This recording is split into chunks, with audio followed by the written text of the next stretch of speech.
Sabi, nakita niyo ba yung hinahanap niyo? Nakita ba natin yung hinahanap natin? Kasi maniwala kayo sa hindi. Nandyan lang siya. Nandyan lang siya. Pinaparamdam niya yung pag-ibig niya sa atin. Pinapakita niya yung liwanag niya sa atin. Sa tulong ng Bible, ginagabayan niya tayo. Sa tulong ng banal na Espiritu, ginagabayan niya tayo. Sa tulong ng mga anak niya dito sa lupa, pinaparamdam niya na mahal niya tayo. Kaya maniwala tayo lahat na yung tao, yung Diyos na pinapapurihan natin, ay narito lang at nagpapakita ng liwanag sa ating lahat.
katulad ang pag-ibig mo sa amin, Lord God. Walang katulad yung pagtanggap mo sa amin, Lord God. Walang katulad, Lord God. Dahil kahit kami ay nagkukulang, kahit kami ay nagkakamali, kahit ang mundong ito, hinusgahan na yung pagkatao namin, sa pangalan mo, nililinis kami, O God. Sa pangalan mo, nagiging maayos ang buhay namin, O God. Dumaan man yung mga sakit, dumaan man yung mga pagsubok, sa pangalan mo, gumagaling kami, O God. Sa pangalan mo na pagtatagumpayan namin ang lahat, Lord God. Kaya Lord, ngayong umaga nito, ang walang katulad na gaya mo, ang tanging pupurihin namin, ang tanging ipangangalandakan namin. Dahil ang lahat ng meron kami, hindi naman sa amin yun kundi sa iyo. Dahil kami ay pag-aari mo, O God. Simula nang tinanggap ka namin sa buhay namin, sa'yo lang kami, O God. Sa'yo kami susunod, sa'yo kami titingin, at sa'yo kami tanging maniniwala. Maraming salamat po. In Jesus' name we pray. Amen.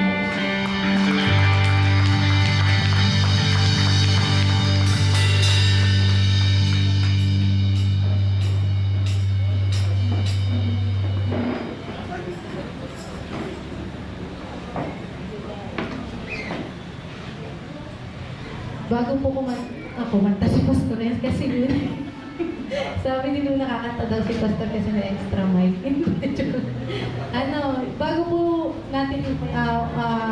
Bago po natin marinig yung mensahe ng Lord through our pastor, we want to share this actually song and verse.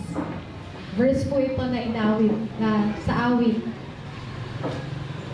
na sana sa paglakad natin dito sa mundo, habang umaattend tayo ng mga gawain, hindi natin tignan yung pastor o hindi natin tignan yung leader. Kagaya namin, lahat po kami dito, except sa recruit, nasa LG kami ni Ate Casey. Pero naniniwala kami na yung LG or life group na yun,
Manaming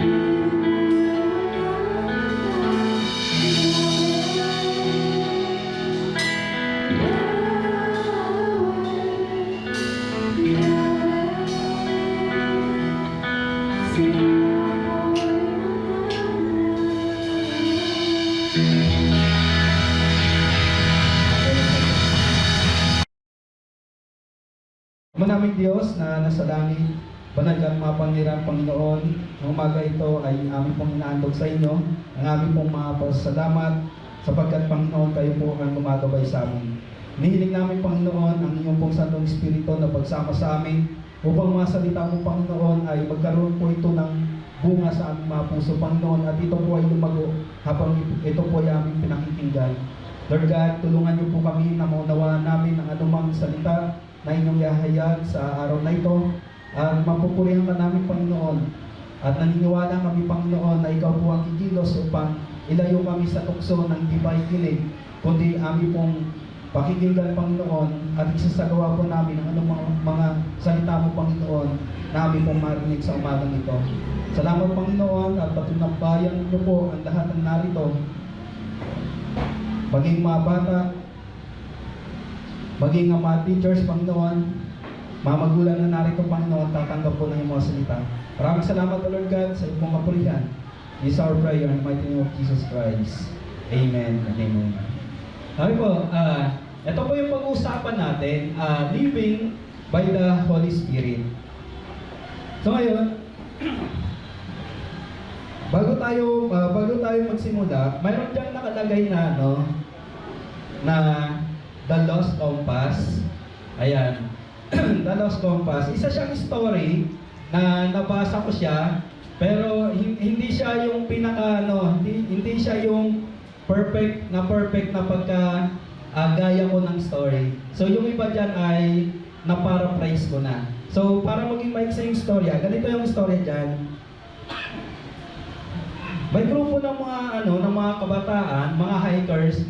Dahil pumunta sila sa isang gubat. Dahil doon sa masukal na gubat, dahil nakikita nyo dyan, sa masukal na gubat, pumunta sila doon na wala silang mapa. At sa gubat, halos hindi naman nagagamit ang mapa. Pero may dala silang kompas. Okay, yun yung pinaka-importante kapag pumunta sa gubat. Kaya lang, ang nangyari, yung kompas na dala nila nasira. Okay? Nasira yung kompas. Then, dahil nasira yung kompas, nahirapan na sila makalis sa lugar kung nasaan sila. Then marami sa mga kasama nila, na mga hikers, nagalit. Nagalit sila sa kapwa nila. Then, yung iba ay nagsisihan. Then sabi ng iba, dito na ako dadaan, bahala na kayo dyan. Rito naman ako, bahala naman kayo. Halos magkahiwa-hiwalay na sila. So kasi nahirapan na talaga sila makalis doon sa gubat na pinasok nila. Then yung dala nilang tubig naubos na. Yung dala nilang pagkain naubos na. At ganoon ang nangyayari kapag wala na yung mga pangangailangan natin, naliligaw na tayo, mainit ang ulo. Tama? So nagkaroon sila ng away-away. So nag-away sila dito sa lugar na ito. Then, nagkaroon sila ng kaguluhan na gusto na nila mag-iwa-iwalay. So, yung iba naghahanap na ng paraan para makalis sa lugar na yon. Kaya lang, may nangyari sa kanila. Doon sa lugar na yon, nagkaroon ng masamang panahon. Na kapag nasa gubat ka, lalong-lalo na yung nakikita natin, hindi natin alam kung anong pwedeng mangyari sa atin. Nagkaroon ng sama ng panahon, bumabagyo na, muulan, kumikidlat. So takot na takot itong mga kabataan na ito, takot na takot. So, ang nangyari, nagsama-sama sila. Nagsama-sama sila, then nag-decide sila na hindi na sila mag-iwalay. At isang direksyon na lang pupuntahan nila dahil sa sobrang takot nila sa nangyari na yon. So ngayon, then, pagkatapos nung nagsama-sama sila, nagkaroon sila ng isang direksyon, nagkasundo sila, nandito sila dadaan, yung mga batang ito, nakaligtas. Nakauwi sila ng ligtas. So ngayon, anong point na ito? Itong pinag-uusapan natin the Lost Compass. Dito, sabi dito, these stories illustrate the Holy Spirit role in our life and guidance in our spiritual life. Alam po ninyo, ang Holy Spirit, ang Santong Espiritu, hindi siya para padaliin ang buhay natin. Hindi binigay sa atin para padaliin ang buhay natin. Kundi binigay sa atin ito ng Diyos para ayusin ang buhay natin. Amen. Ha? Ang Santong Espiritu, pag nagkaroon ng tao nito, hindi magiging madali ang buhay niya. Ha? Hindi madadali na akala natin ay magiging smooth ang buhay natin. Hindi. Ibinigay yan, hindi padaliin ang buhay, kundi paayusin yung buhay mo. Kaya binigay yan. So kaya ngayon, sa umagang ito, mayroong ayusin si Lord sa buhay natin. Amen. So umagang ito, mayroong ayusin ang Diyos sa buhay natin. Maaaring struggle ka ngayon, maaaring marami kang pinagdadaanan, pero may tutulong sa'yo. Okay? May tutulong sa atin. Yung Santong Espiritu na binigay sa atin, di lang pala yan para para mag-ayos ng usap ng buhay natin, kundi yung pagkatao natin inaayos dito. Okay? So kaya ngayon, mayroon tayong tatlong bagay na pag-uusapan dito sa Living by the Holy Spirit. Una dyan ay yung tinatawag nating the deliverance of living by the Spirit. Kaya makikita natin sa verse 1 to 4, deliverance. Pakisabi deliverance. So ito pala, pag sinabi natin deliverance, ito yung tawag dito, pagkaalis sa iyo sa isang bagay na hindi maganda. Deliverance means to be rescued or freed by the bondage of danger. Deliverance na sana ay yung isang tao ay mapupunta sa kapahamakan, pero dahil mayroon kang Santong Espiritu, hindi natuloy. Tulad nitong mga yung pinakita natin mga tawag dito, mga hiker, mga camper,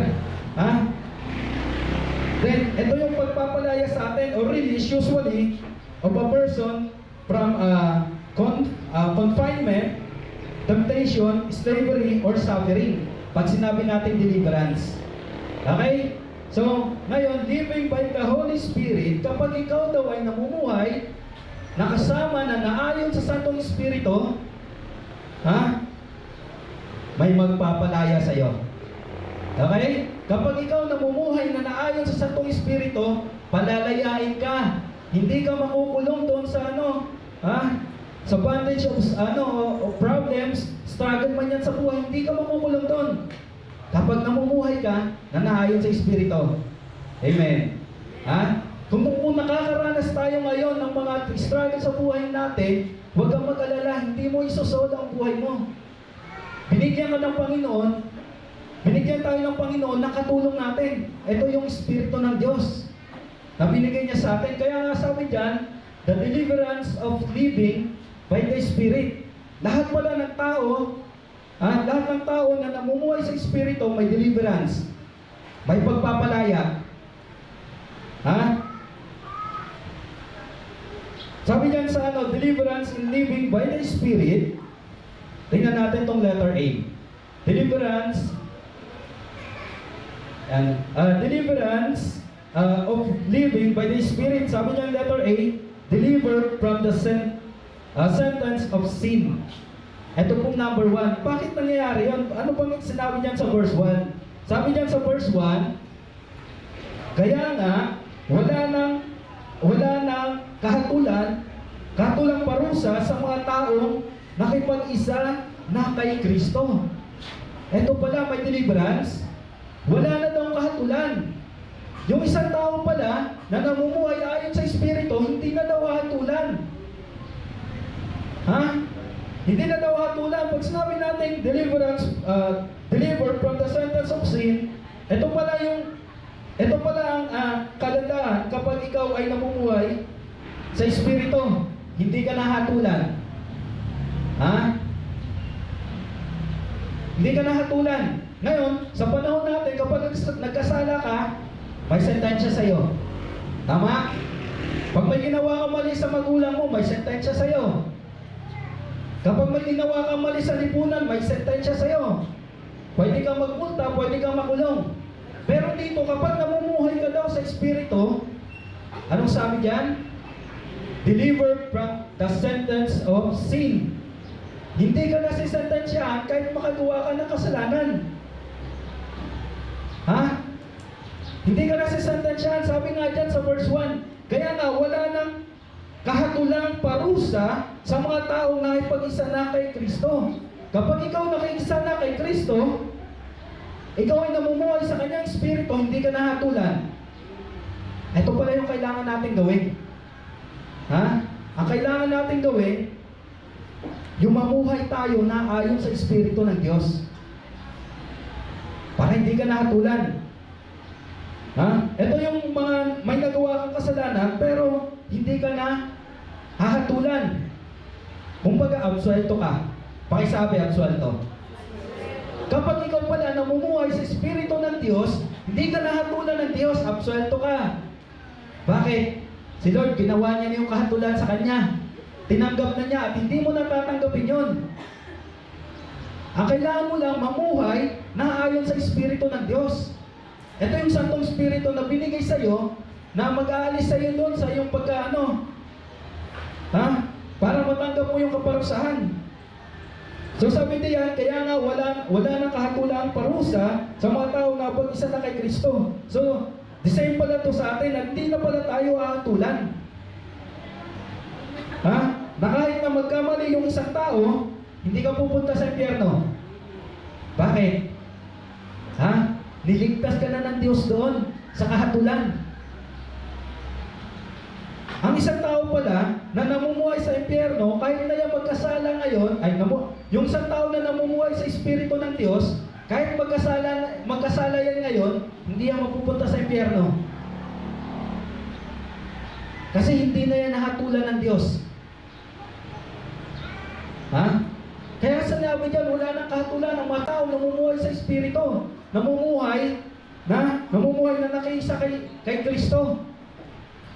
So ito palang gagawin natin para hindi na tayo mahatulan at humantong pa sa impyerno. So kailangan natin mamuhay sa Espiritu. Then, ito yung mga kailangan natin gawin. No? Gusto ng Diyos na ipagawa sa atin na makipag-isa kay Kristo para hindi ka mahatulan. Ano naman itong makipag-isa kay Kristo? Pag sinabi mo makipag-isa kay Kristo, kung si Kristo ay wala na sa kamatayan, dapat ganun ka rin. Kung si Kristo wala na sa kasalanan, dapat ganun din tayo. Ito pala yung nakikiisa ka kay Kristo. Kung si Kristo ay nilayuan niya yung kasalanan, kung ikaw nakikiisa sa Kanya, lalayuan mo rin yung kasalanan. At mamumuhay ka ayon sa Espiritu para hindi na tayo matulan. Then kung si Kristo ay wala na sa kasalanan, hindi siya sakop na kasalanan, dapat ganun din tayo. Kaya lang, nagiging problema sa atin, no? Hindi tayo madalas na makipag-isa kay Kristo. Madalas, hiwalay tayo sa Kanya. Sa isang buong linggo, madalas hiwalay tayo kay Kristo. Kaya nga kapag nagkasala tayo, hatulan tayo ng Diyos. Pero kapag ikaw ay nakiisa kay Kristo, nakiisa sa Kanyang Espiritu, hindi ka hatulan. Hindi ka hatulan ng kamatayan. So kaya kailangan lang pala natin gawin dito, makiisa sa Kanya. Kung ang ating Panginoon ay malayo sa kasalanan, dapat layuan din natin yung kasalanan. So dapat dito, hindi tayo magkaiba sa kalooban ng Diyos. Kung ano yung kalooban ng ating Panginoon, dapat ganun din yung kalooban natin. Ito pala yung tinatawag natin na pakikisa kay Kristo. Kung ang ating Panginoon ay hindi sagabal sa Kanya, ang Kanyang puyat, para manalangin, dapat ganun din tayo. Pamumuhay sa Espiritu. Amen. Kung ang Panginoon ay nararanasan niyang magutom, pero hindi yung dahilan para hindi siya makapanalangin, dapat ganun din tayo. Ang Panginoon napupuyat rin naman. Napapagod din tulad natin. So dapat pala ganun ginagawa natin tulad sa ating Panginoon, makiisa.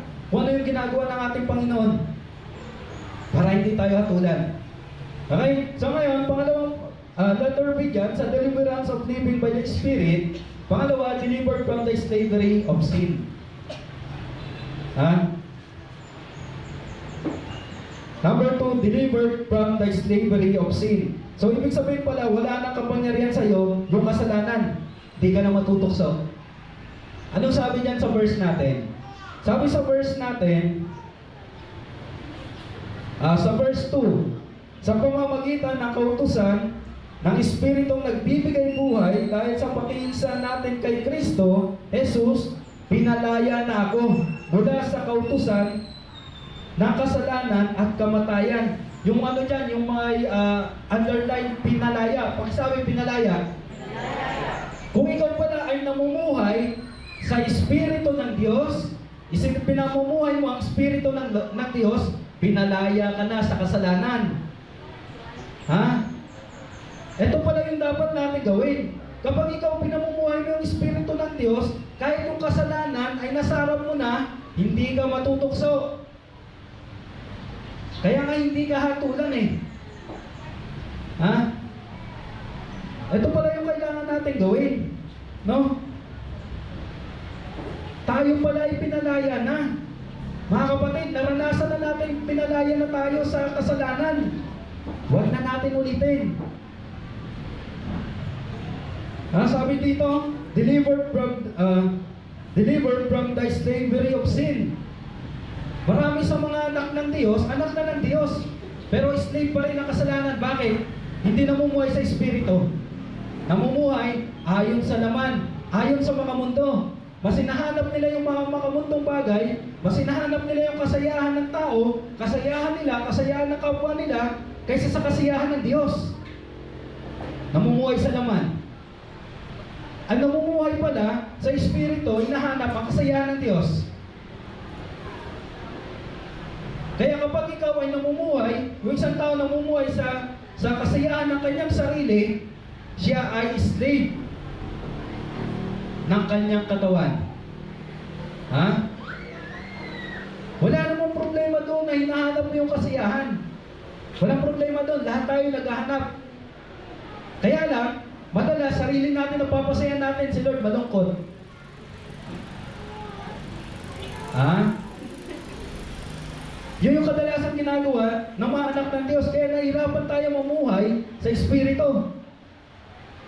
Kasi mas concerned pa tayo sa sarili natin, sa ibang tao, kaysa doon sa nararamdaman ng Diyos. Minsan sasabihin natin, minsan ko lang naman itong ginagawa eh, okay na to. Masaya naman eh. At tinitingnan natin yung kasayaan ng katawan natin, ng katawang lupa natin, pero hindi natin napapasaya ang Diyos. So sa ganung pamumuhay, malayo tayo sa Espiritu ng Diyos. Kaya doon tayo nakukulong sa kasalanan. Pero yung tao, yung isang tao, na namumuhay ayon sa Espiritu ng Diyos, pinalaya na. Kaya mga kapatid, kung may gagawin tayo, papurihan natin ang Diyos. Sa lahat ng gagawin mo, na may pagpupuri sa Diyos, namumuhay ka ayon sa Espiritu. Pero kapag may ginagawa tayo, nakalimutan na natin ang Diyos sa ginagawa natin, sa sobrang busy natin, baka hindi na Espiritu ng Diyos ang pamuhay natin. Minsan Espiritu na ng trabaho eh. Yung wala ka sa trabaho, wala ka sa tawag dito sa opisina o kaya working area, pero yung isip mo na doon sa trabaho, wala ka sa Diyos, baka hindi mo pinamumuhay ang Espiritu ng Diyos. Then, tingnan natin, yung pangatlo, letter C. Parang naputol dyan yung letter C. Yung letter C, delivered from the weakness of the law. So tayo pala ay inihain na tayo doon or inialis na tayo ng Diyos doon sa sa pagiging mahina ng kautusan. Kasi sabi diyan, Walang naging matuwid sa harapan ng Diyos sa pagsunod lang sa utusan. Kaya yung utusan, mahina. Kaya nga sabi dito, no, make it clear that where the law failed, no, the law could not make men righteous. Ito pala, kapag ikaw pala ay namumuhay ka sa Espiritu ng Diyos, no, ikaw ay inialis na ng Diyos doon sa sa pagka maging mahina mo. Kaya sabi niyan sa verse na yan, nandyan pa sa verse natin, verse 3, ginawa ng Diyos ang hindi kayang gawin ng kasulatan dahil sa kahinaan ng tao. Isinugo niya ang kanyang sariling anak na anyong taong makasalanan upang pawiin ang kasalanan. At gayon din, hinatulan na niya ang kasalanan na umaalipin sa tao. Ginawa ito ng Diyos upang ang itinakda na kautusan ay matupad. Ang matupad sa atin na namumuhay ayon sa Espiritu at hindi ayon sa hilig ng laman.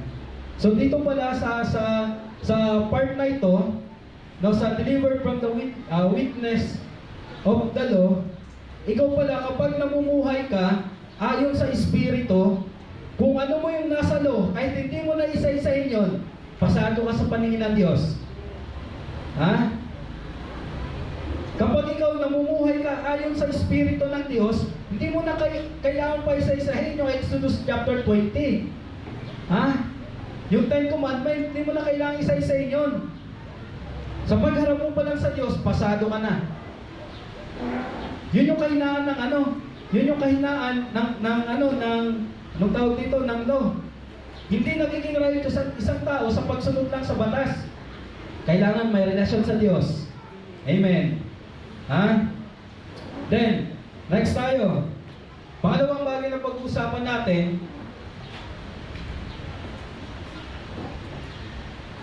ay nandyan ba yan? Pangalawang bagay sa living by the Holy Spirit, kapag ikaw ay namumuhay ayon sa Espiritu ng Diyos, unang-unang may deliverance ka. Pangalawa, may kaiba kang pamumuhay. The differences of living by Spirit.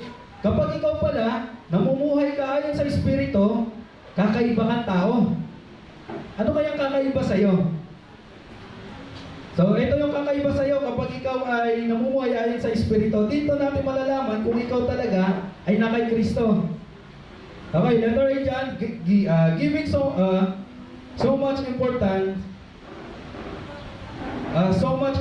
of their spiritual life.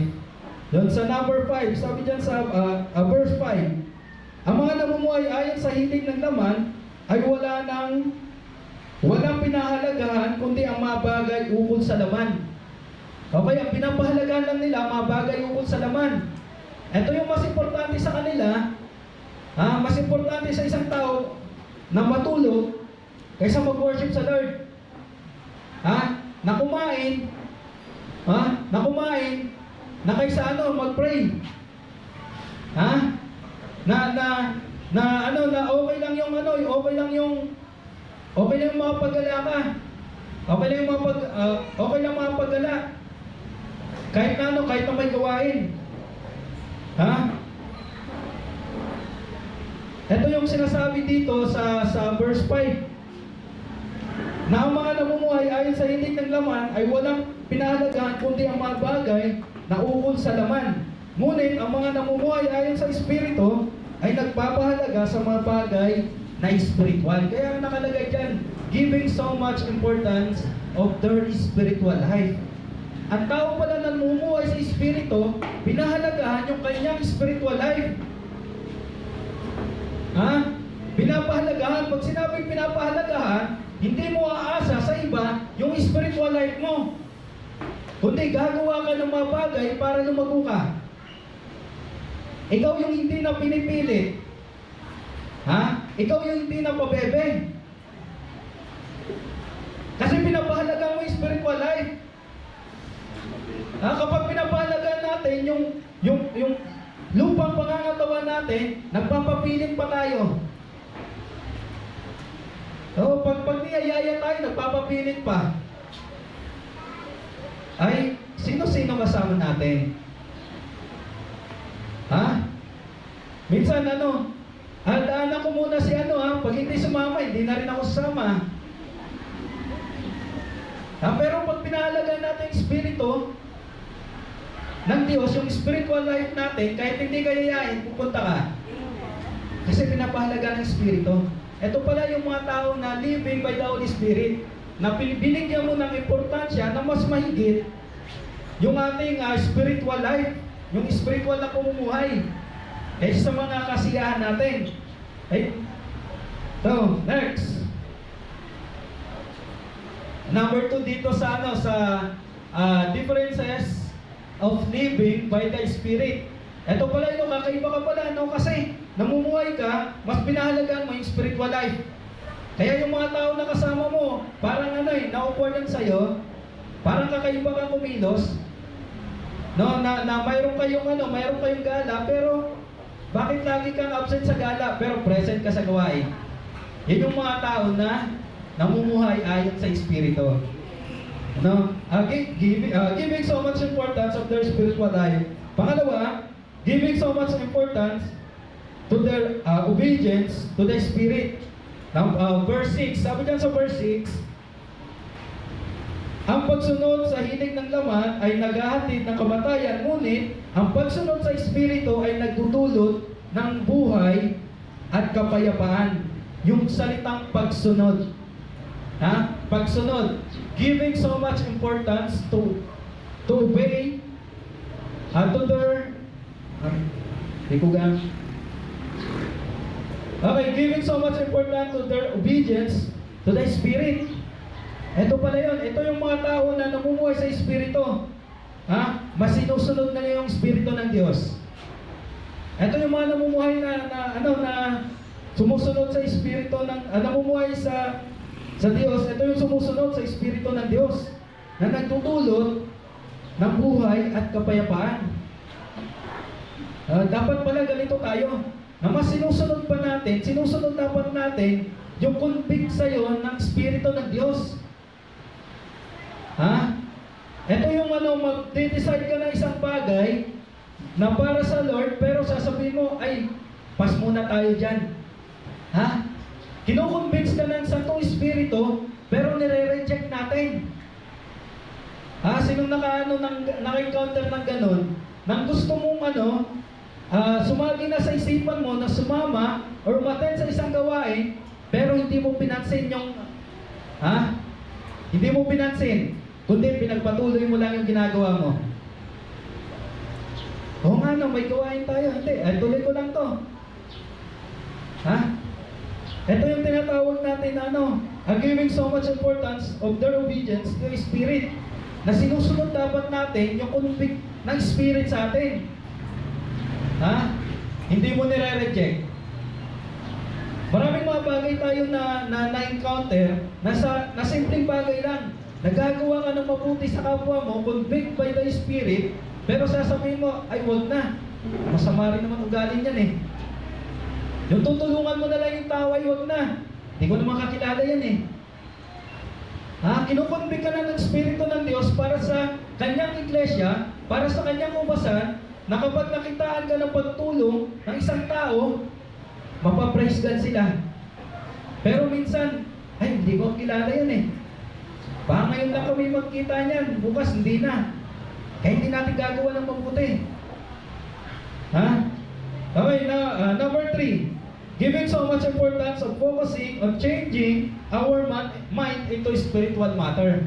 So sa verse 7, sabi diyan, kaya nga, kapag itinuon ng tao ang kanyang pag-iisip sa mga hilig ng laman, siya ay magiging kaaway ng Diyos, sapagkat hindi siya nagpapasakop sa batas ng Diyos at sadyang hindi niya ito magagawa.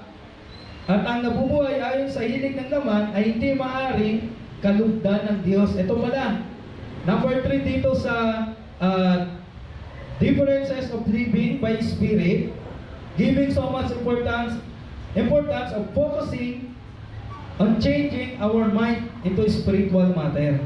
So dito pala, para pala yung isang tao, yung isang mananampalataya, mabago yung kanyang pag-iisip, mapunta sa mga spiritual na mga bagay, kailangan pinagpupukusan ito. Ha? Hindi ito madadaan sa tagal natin sa iglesia. Para mabago yung ating pag-iisip, papunta sa spiritual na mga bagay. Hindi ito madadala sa patagalan. Ito dapat ay wino-work out. Ha? Para mabago pala yung pag-iisip natin, papunta sa mga spiritual na bagay, wino-work out pala ito. Ha? Hindi lang ito yung yung magpapatangay ka lang sa agos. At someday, somehow, nabago na yung pag-iisip mo. Hindi pala ganun ito. Dapat pala nagpo-focus tayo dito. Na mabago yung kaisipan mo, nagiging spiritual lagi. Ha? Then, number 4. Giving so much importance of harmonizing with God's Spirit. Ito pala yung mga tao na namumuhay sa Espiritu, may kakaibang kinikilos. Ano yung kinikilos niya? Number 4, giving so much importance of harmonizing with God's Spirit. Bakit harmonizing? Tingnan natin ha. Ngunit, hindi na kayo namumuhay ayon sa laman, kundi ayon sa Espiritu. Sa katunayan, naninirahan na sa inyo ang Espiritu ng Diyos. Ha? Nananahan na daw sa atin yung Espiritu ng Diyos. Kung wala sa isang tao ang Espiritu ni Kristo, hindi kay Kristo ang taong iyon. Ito pala, kailangan pala natin magkaroon ng harmonize, or yung spirit natin dapat harmonize with the Spirit of God. Kasi sabi diyan, nasa atin na daw. Ha? Tingnan natin ulit. Sa katunayan, naninirahan na sa inyo ang Espiritu ng Diyos. Nasa atin na pala. Kaya lang, ang problema, nasa atin na yung Espiritu ng Diyos, hindi tayo harmonize dun sa Kanya. Sa Kanyang Espiritu. Bakit? Iba yung ginugusto ng Espiritu mo sa Espiritu ng Diyos. Ha? Yung isang tao pala na namumuhay sa Espiritu ng Diyos, pareho kayo ng kalooban. Pareho kayo ng Espiritu. Amen. Ha? May mga tao, minsan nangyayari ito sa atin, na yung Espiritu ng Diyos ganap. Pero yung Espiritu natin, mahina. Kaya hindi harmonize. Kaya nga, minsan, sabi ng iba, parang natunaw ako doon ah. Kaya natinan ako, parang natunaw ako. Bakit? Hindi kayo harmonize, hindi kayo magka-level ng Espiritu ng Diyos. Ang Espiritu ng Diyos, ganap, banal. Ang Espiritu natin, makasalanan, kaya tunaw ka talaga. Ha? Dapat pala harmonize ang ating Espiritu. Sabi diyan, binigay na nga sa atin yung Espiritu ng Diyos eh. Ngunit hindi na kayo namumuhay ayon sa laman, kundi ayon sa Espiritu. Sa katunayan, naninirahan na sa inyo ang Espiritu ng Diyos. Ang kailangan lang natin gawin, yung Espiritu na nasa iyo, yung Espiritu natin na mahina, papalakasin natin para umabot tayo doon sa kaluwalhatian ng Diyos. Para umabot tayo doon sa kabanalan ng Diyos. Ha? Sino ditong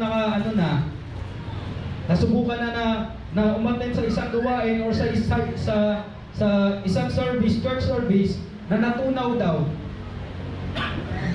Ha? Nung hindi pa tayo Kristiyano, ha? Yung once a year lang tayo magsimba, sabi natin, ayoko dyan, matutunaw lang ako. Tutunaw ka talaga. Hindi tayo nakaabot sa kabanalan ng Diyos eh. Hindi natin abot yung Espiritu ng Diyos. Pero kaya pala natin abutin. Bakit? Nasa iyo na ang Espiritu ng Diyos. Ha? Okay, number 5. Dito sa differences of living by the Spirit. Number 5, giving so much importance of maintaining our spirit alive. Binibigyan natin ng panahon at oras na yung espiritu natin, yung pamumuhay spiritual natin ay buhay. Ha?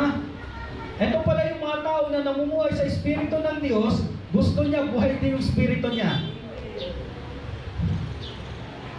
Kapag yung isang tao, yung isang Kristiyano, ay ikaw ay, anong tawag dito, parang dry yung pananampalataya mo, parang tinatamad ka na umaten sa isang gawain, isa lang ibig sabihin yan. Ha? Patay yung espiritu natin. Pero kapag ikaw pala ay namumuhay sa espiritu, you are giving so much importance of maintaining our spirit alive. Ha? Kaya nga umaten tayo ng gawain eh. Para maging buhay yung espiritu natin. At yun yung palatandaan na yung isang tao ay namumuhay sa espiritu. Binubuhay yung espiritu niya. Ito, giving so much importance of maintaining our spirit alive. Tingnan natin itong verse 10. Ngunit dahil sa naninirahan sa inyo si Kristo, mamamatay man ang inyong katawan dahil sa kasalanan, ang spirito naman ninyo ay buhay sapagkat itinuring na kayong matuwid ng Diyos.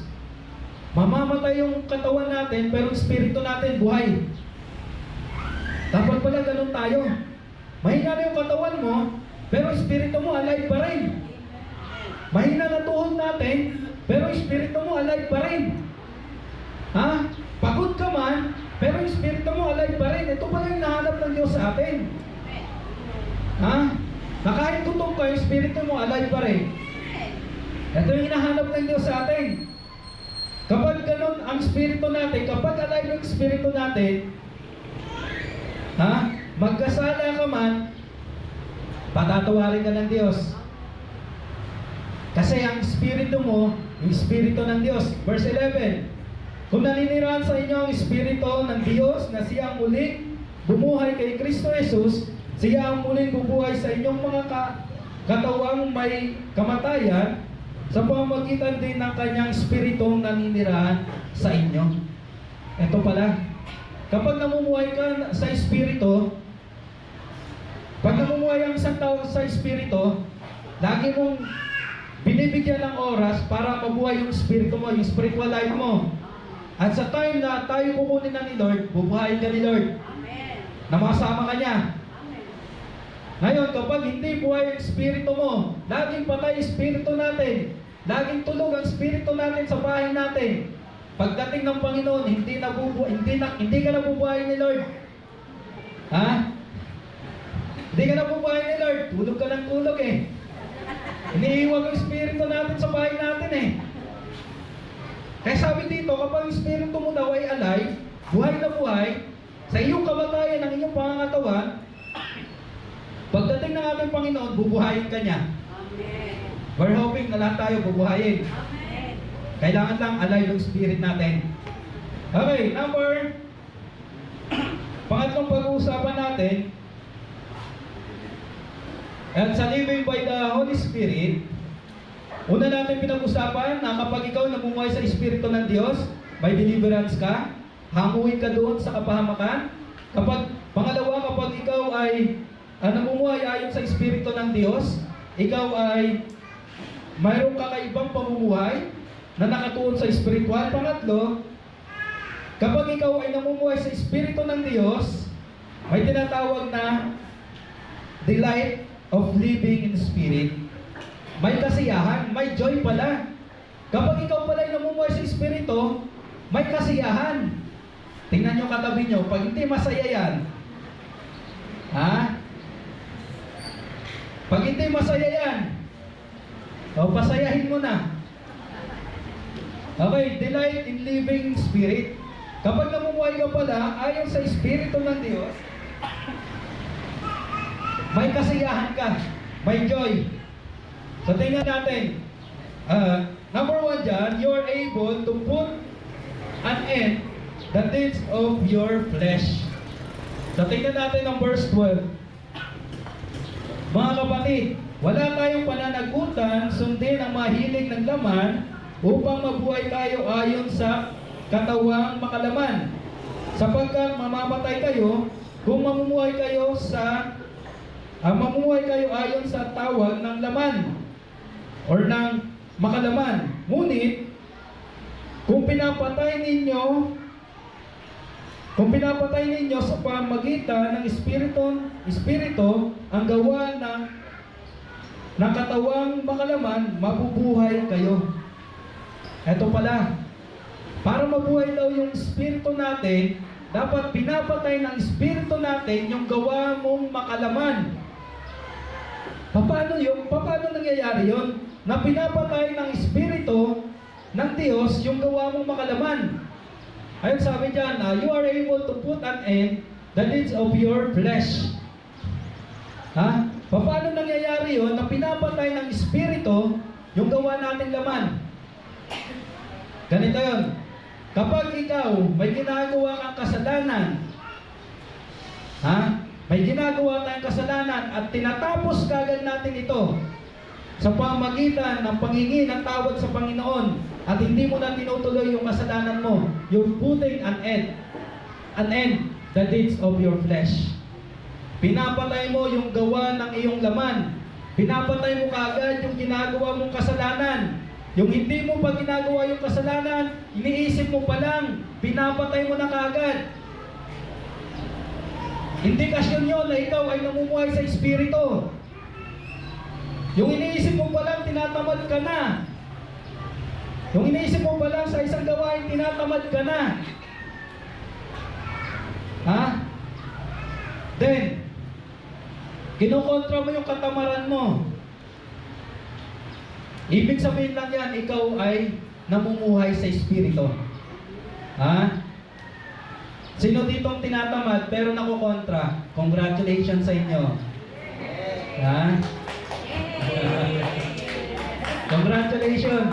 Namumuhay tayo sa espiritu. Pero pag tinatamad tayo at hindi na natin kayang supilin yung katamaran natin, hindi natin kaya to put an end our flesh, hindi tayo namumuhay sa espiritu. Kaya mga kapatid, kapag mayroon tayong ginagawa na hindi nakakabigay ng kaluguran sa ating Panginoon, i-stop na natin yan. Madali natin makita na yung isang tao ay namumuhay sa espiritu kapag ang kasalanan ay hindi naumpisahan kundi naihinto na. Ibig sabihin lang yan, tayo ay namumuhay sa espiritu. Kapag tayo ay namumuhay sa makalaman, tapos na yung kasalanan, di mo pa napansin na kasalanan pala. Sinong ganon? Tsaka mo na nalaman na kasalanan na pala, tapos mo na gawin. Pero kapag ikaw namumuhay sa espiritu, hindi mo pa nagagawa yung kasalanan, tinapos mo na. So pangalawa, you are chosen to be part of God's children. Ito pala yun, no, na dapat kinakasaya mo ito. Kapag ang isang tao ay namumuhay sa espiritu, ikinasisiya niya na siya ay anak ng Diyos. Lahat ba dito anak ng Diyos? Amen. So tingnan natin itong verse natin. Verse 14. Ang lahat ng pinapatnubayan ng espiritu ng Diyos ay mga anak ng Diyos. Kung ikaw pinatnubayan ka, patnubayan ka ng espiritu ng Diyos, anak ka niya. Pero kapag ikaw ramdam mo na para wala na yung espiritu ng Diyos, mag-isip ka na. Mag-isip na tayo. So, ang anak ng Diyos, pinapatnubayan ng Diyos. Verse 15. Sapagkat hindi espiritu ng pag-aalipin ang inyong tinanggap upang kayo mamuhay sa takot. Sa halip, ang inyong tinanggap ay ang espiritu ng pagkupkup upang kayo'y gawing mga anak ng Diyos. Take note, anak ng Diyos. Kaya sabi dyan, you are chosen to be part of God's children. Kinasisiyan pala dapat natin to, pinagmamalaki. pinagmamalaki na anak tayo ng Diyos, na ikaw pala ay adopted son. Ha? Adopted ka. Tinanggap ka ng Diyos bilang anak niya kahit makasalanan ka. Pagmalaki mo yan. Pagmalaki mo na tinanggap ka ni Lord, kahit makasalanan ka, huwag mo ipagmalaki yung kasalanan natin. So pangatlo, you are co-heirs with Christ. Tingnan natin yung verse 17. At yamang mga anak, kayo yung mga tagapagmana na ng Diyos at kasamang tagapagmana ni Kristo. Tagapagmana ka pala. Yung wala kang mamanahin sa magulang mo, buti na lang may Diyos. May mamanahin ka.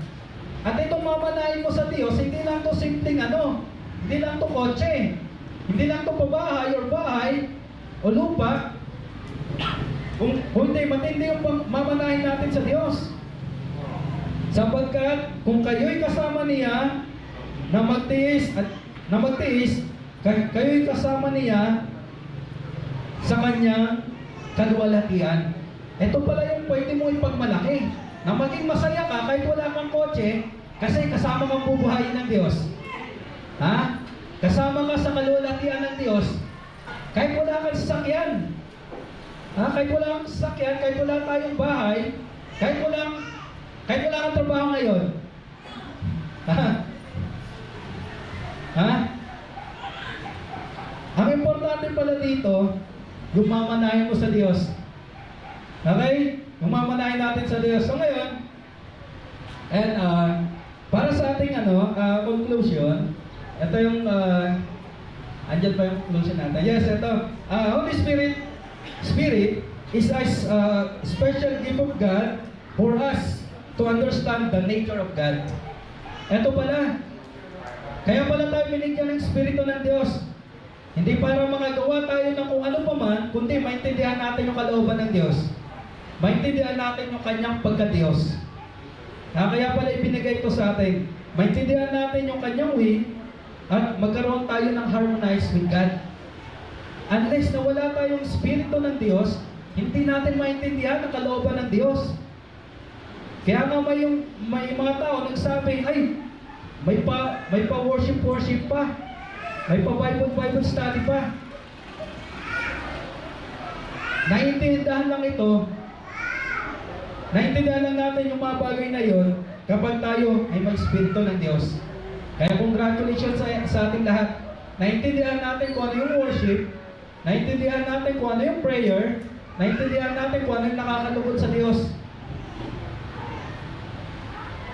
Hindi yun dahil sa matalino tayo, kundi dahil yun sa Espiritu ng Diyos. Yun yung purpose na binigay niya sa atin. So ngayon, kailangan lang nating maunawaan dito na sa pamumuhay pala sa Espiritu ng Diyos, ikaw ay pinalaya na. Pangalawa, ikaw ay may kakaibang kinikilos na makadiyos, na nayon sa Espiritu ng Diyos. At pangatlo, ikaw ay mayroong kasiyahan sa Espiritu ng Diyos. Kaya po, tayo pong lahat ay pumigit at tayo lahat ay manalangin.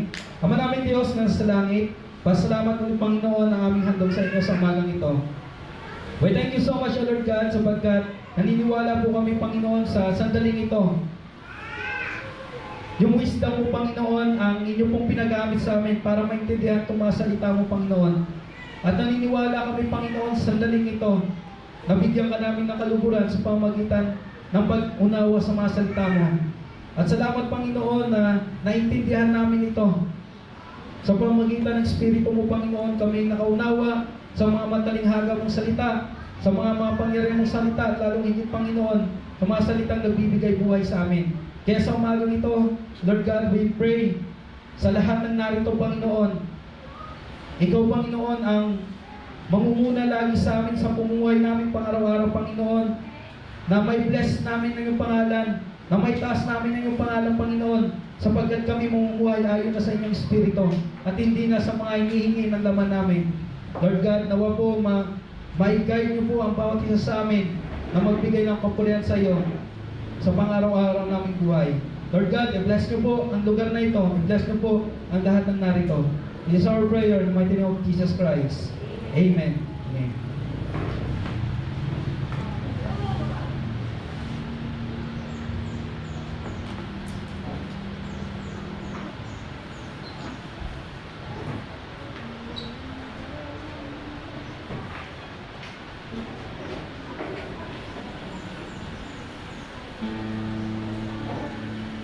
lahat na ito ngayon?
Tayo po ay nasa sandali na pag-alaala ng banal na hapunan natin, Panginoon. Pakinggan po natin ang sinasabi tungkol dito. Ang sumabit ng oras, tumulog si Jesus sa pag kasama kanyang mga apostol. Sinabi niya sa kanila, "Nagagalak ko na makasama kayo sa hapunan ito bago ako maghirap. Sinasabi ko sa inyo, di na ako muling kakain ito hanggang sa ito'y maganap sa karin ng Diyos." Lumambot siya ng isang kopa at matapos magpasalamat sa Diyos, binigay ito sa kanila at nagsabi, "Kunin niyo ito at paghati-hatian. Sinasabi ko sa inyo, mula ngayon, hindi na ako nanitong katas ng ubas hanggang dumarating ang karya ng Diyos." Lumambot din siya ng tinapay matapos magpasalamat sa Diyos at kanyang pinaghati-hati iyon at binigay sa kanila. Sabi niya, "Ito ang aking katawan na inihandog para sa inyo. Gawin niyo ito bilang pag-alaala sa akin." Ngayon din naman, tinampot niya ang kopang pagkatapos magkapunan at sinabi, "Ang kopang ito ang bagong tipan ng Diyos na pinagtibay ng aking dugo. Ang aking dugo ay mabubuhos alang-alang sa inyo." Tayo po natin, magsipigit tayo ng alala. O Diyos naman na lubang makapangyarihan sa lahat, hindi po kami nagtataas na aming mga pasalamat. Unang-una, dinamit po kami sa aming mga higaan, taglay ang buhay ng lakas. At idinamo po kami sa lugar na ito upang minsan pa ay kami mag-awitan. Parang taas ang iyong pangalan, parangalan. Salamat Panginoon dahil lagi mo kami binibigyan ng mga pagkakataon upang kami bumangon, magtaglay ang lakas ng buhay na binibigay mo sa amin. Maraming salamat at kami nakapakinig muli ng nasalita ng buhay. Naway patuloy na pagpalain ang anak mo na ginawin sa mga ito, ngayon din kanyang buong sambayan. Naway lagi mo silang iingatan, ibubuhos mo pala sa kanila. Naway lagi po namin sa buhay ang aming mga kapatid kung makita sa amin kung paano ka kumikilo sa aming mga buhay. Lord God, kami po ay magtatanggap ng isang pag-alaala. Unang-una po kami humihingi na paglilinis. Kung may masok po ang karunihan sa aming mga buhay, kami patawarin na po upang kami maging karapat-dapat sa mga bagay na ito. Sa ginawa mo ito, Panginoon, dahil ang pag-ibig ay binigay mo sa bawat sa amin, doon sa Kristo Kalbaryo upang kami mahango sa aming pagkasama. Ngayon, lagi po namin tatandaan ang natulog aral na iniwan mo sa mga bagay nito. Nang kami man sa aming pamumuhay, kami mapagmahal sa aming kapwa at hindi kami magpatawad. Lord God, muli ang lahat po ng ito yung ginagalangan may pasalamat at may pananampalataya sa kapangyarang pangalan ng Jesus sa aming kapagligtas. Amen.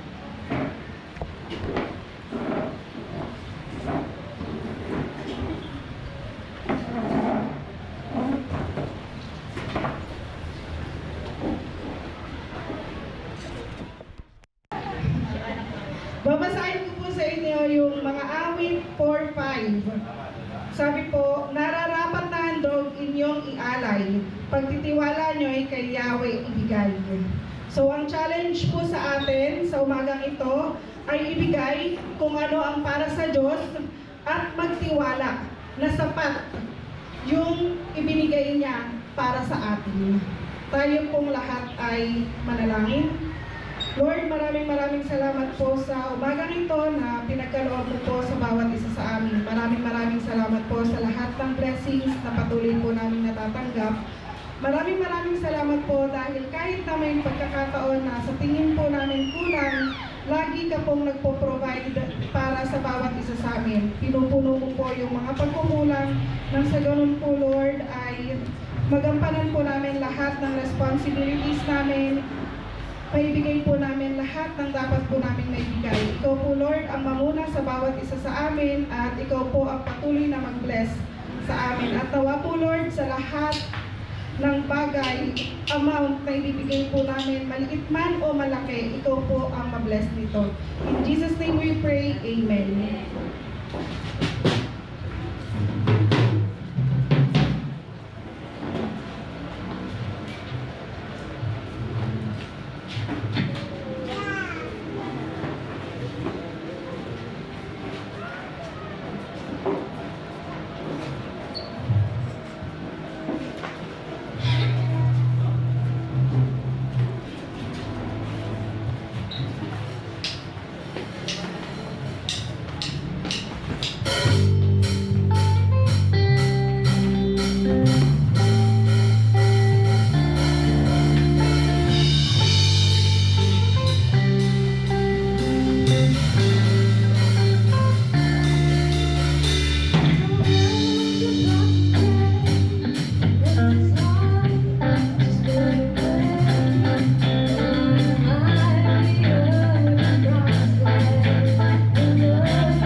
Hello.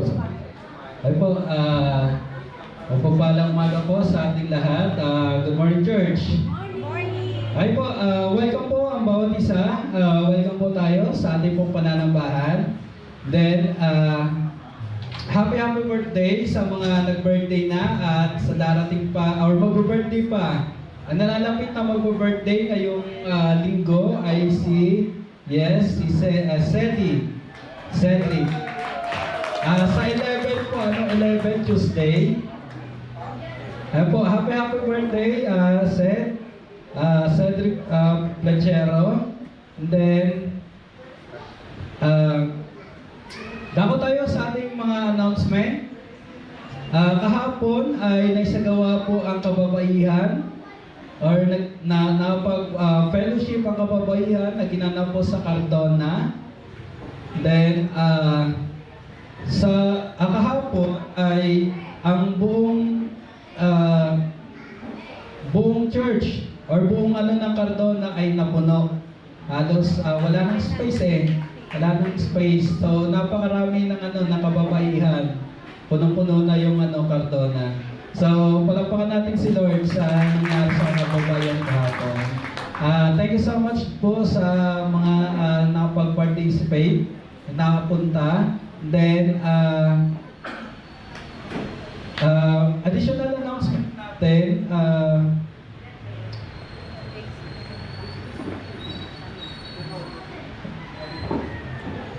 okay po, may announcement po ba tayo na i-add ngayong March?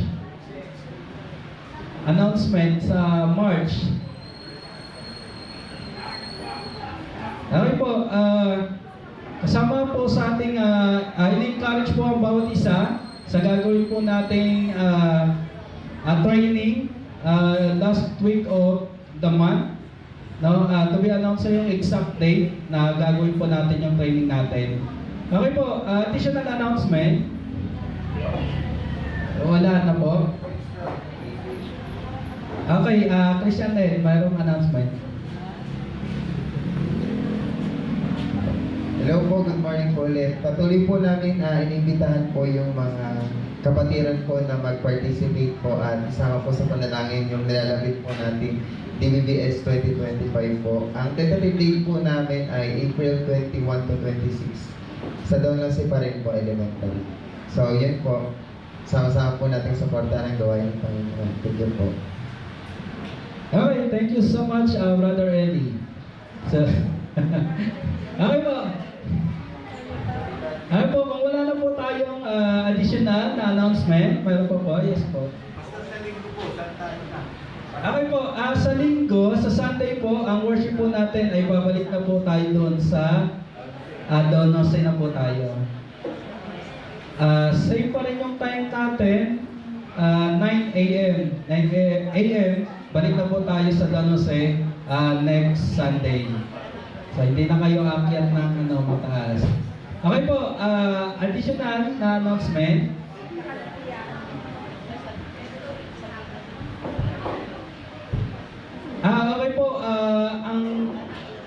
Okay po, ang SP Rizal ay nag-invite po sa mga kabataan, yung mga willing po sumama sa camp and seminar po na gaganapin sa ICCM. Lapit lang po kayo sa mga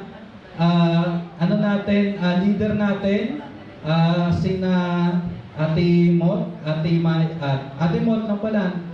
So, isesend ko po sa GC natin yung mga detalye po para sa ating pong camp and seminar. Okay po, kung wala na po, tayo po lahat ay tumayo para po sa ating mga panalangin at mga wiling.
mensahe ito na ramdam po namin sa aming mga puso, nagalakan, nagalakan, nagpurihan, mapasalamatan na magtaas kami ng aming mga awitan, Panginoon. Tunay na kami nagagalak sa mga ganong pagkakataon na kami kasama, mga anak mo na nagbibigay papuri, pasalamat at pakikinig na iyong mga salita, Panginoon. Lord God, ngayon po'y muling kumadalangin sa inyo na naway pagpalain mo po ang buhay ng mga anak mo narito. Ngayon din ang mga anak mo na nakasama po namin para nabaan online. Maging ang mga anak mo na hindi namin nakasama. Sila man na may mga kadahilanan, Panginoon, at tahan kayo ng mga anak. Ang dalangin po namin, Panginoon, ay kapagalapin po ang kanilang pananampalataya. At ipalala mo, Panginoon, ang kahalagahan ng pananabahan sa araw ng linggo. Makasama po namin sila sa mga susunod na pagtitipon. Sa mga anak mo narito, Panginoon, naway patuloy mong buo sa pagpapala. Lahat ng kakailanganin namin sa isang linggo ng kakarapin ay hinihanda mo, Panginoon, upang maging madali sa amin ang buhay, Panginoon. Naway lagi mo kaming alalayan, gabayan, ang mga salita. Lagi mo kami bibigyan ng lakas ng loob, Panginoon, upang kami mabuhay na sa tuwin ay nagaganap sa aming mga puso kahit kami na makaranas ng mga pagsubok, ng trials. Laging malakas ang aming loob dahil may Diyos kami na laging nagbibigay ng kapayapaan sa aming mga puso. Salamat at kami laging magtumutulungan, Panginoon, sa aming araw-araw at sa buhay. Naway ano man ang pangangailangan namin, ang mga aspeto, Panginoon, ay ibigay mo sa bawat anak narito. At sa mga mag-aaral na nagsisipasok, Panginoon, naway lagi mo silang ingatan, lagi mo silang gagabayan upang sila ay hindi madala, hindi pulsan lubutang, bagos magningning ang kanilang mabuhay sa mga kapwa nila mag-aaral. Lord God, dumadalangin po kami na sa susunod po namin mga pagtitipon ay tulungan mo kami na lagi kami makisa. Naway lagi kami magbigay ng oras, Panginoon, upang patuloy na lumaganap ang salita mo dito sa damang San Carlos, Panginoon.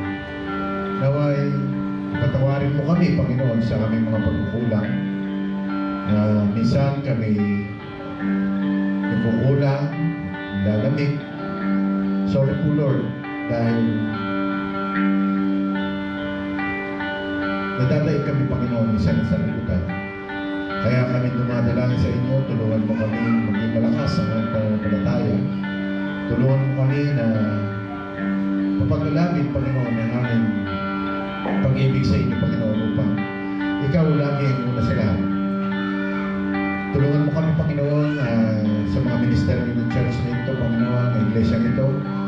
May mga gawain po, lalo-lalo na po itong gawain ng mga bata. DBBS, Panginoon, tulungan mo kami, Panginoon, na maihanda ang lahat. Huwag patuloy kami kayo gumamit ng mga tao, mga anak mo na magbibigay, Panginoon, upang maihanda ang lahat ng pangangailangan ito, Panginoon. Lagi mo kami pangunahan, lalo-lalo na po yung mga teachers, Panginoon, na ginagawa ang kanilang mga obligasyon para magbigay kapurihan sa inyo kasama ang mga bata, Panginoon. At patuloy na papagalapin mo, Panginoon, ang buhay ng aming mga pastor, Panginoon, na siyang nangunguna upang maganap sa salita mo dito sa Dako ng San Carlos, Panginoon. Lagi mo ibuhos ang pagpala sa kanila, lagi mo silang iingatan sa tuwi-tuwi na, Panginoon. At kami dumadalangin Diyos Ama na nawa po ay palakasin mo ang katawan ng bawat anak mo narito. At sa mga naghahanap buhay, Panginoon, lagi mo silang tutulungan, gagabayan sa araw-araw upang magawa nila ang mga tungkulin para sa kanilang pamilya, para sa ikatatag ng kanilang pamumuhay, kanilang pamilya, Panginoon. Lord God, loobin mo naman na sa susunod po namin pagtitipon ay taglay po namin ang buhay tataas na nagagaling sa inyo. At naway lahat ng aming napakinggan ay aming sa buhay. At patuloy kaming mabuhay na lumabalo. At patuloy kaming mabuhay na nagmamahalan sa isa't isa, Panginoon. Muli po, Panginoon, tumadalangin rin kami na naway tulungan mo ang aming bansa na maging mapayapa, maging maunlad. At lalong higit, Panginoon, tulungan mo na maging maunlad ang pamumuhay namin bilang mga Kristiyano. Naway ang pag-iingat mo ay laging sumamin at makita sa amin, Panginoon, ang pagmamahalan mo upang makita ka sa aming mga buhay. Lord God, maraming salamat po. Na lahat po nito aming nadalangin sa magpangirang pangalan ng Jesus na ating kapagligtas. Amen. Ang masaganang biyaya ng ating Panginoon Hesus Kristo, ang walang hanggang pag-ibig ng Diyos Ama at ang pagkipisan ng Banal na Espiritu Santo sa mga ating lahat, ngayon at magpasawalang hanggan. Amen.